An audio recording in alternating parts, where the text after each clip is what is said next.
Hey y'all, I'm back again in the book of Proverbs, and tonight we're in chapter 7. And I'm going to do this chapter a little differently simply because of the way that it was written. See, each verse kind of ties in with the other, so it was difficult for me to kind of pick a verse out simply because I would have to give you context on the verse before and the verse after. So instead, what I'm going to do is do a brief summary of the chapter broken down into sections. Now, the New Living Translation has this chapter titled Another Warning About Immoral Women. And though it is written about women, women can take the principles and instruction given in this chapter and apply it to men as well. Let's get started.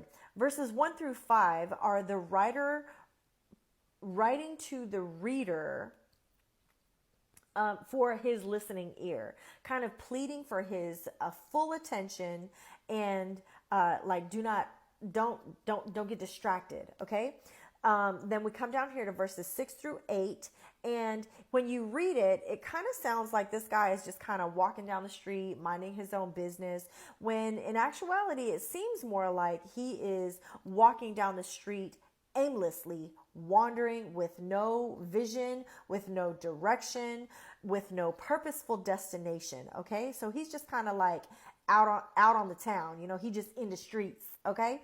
So then we get down here to verses 9 through 10, and this kind of sets the stage for this kind of woman to approach this kind of aimlessly wandering man, right? So like verse 9, it was at twilight in the evening as deep darkness fell. Baby, go home.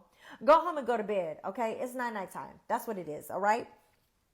And then verses 11 through 13, this is the writer writing with like the outside perspective of kind of like, hey, I know this kind of woman. Like I've seen you before. Cause like, let's be honest. Okay, baby, I ain't got to know you to know your type. You know what I mean? Like I've seen this. This is a whole show. Okay. So then we come down here to verses 14 through 20.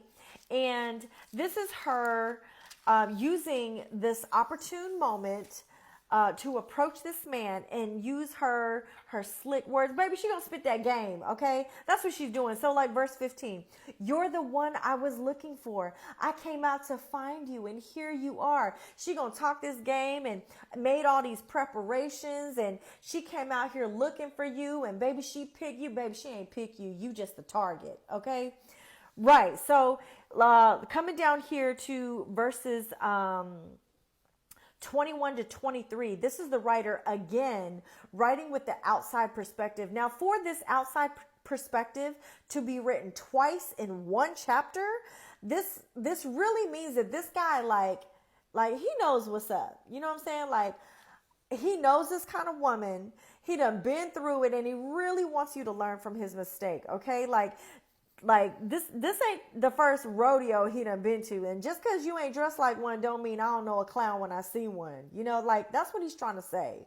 So we get down here to the end of the chapter, and now we're in verses 24 through 27. And this is him just saying, giving or wanting that listening ear again. So like verse 24, it says, so listen to me, my sons, and pay attention to my word. Verse 25, don't let your heart stray away toward her. Don't wander down her wayward path.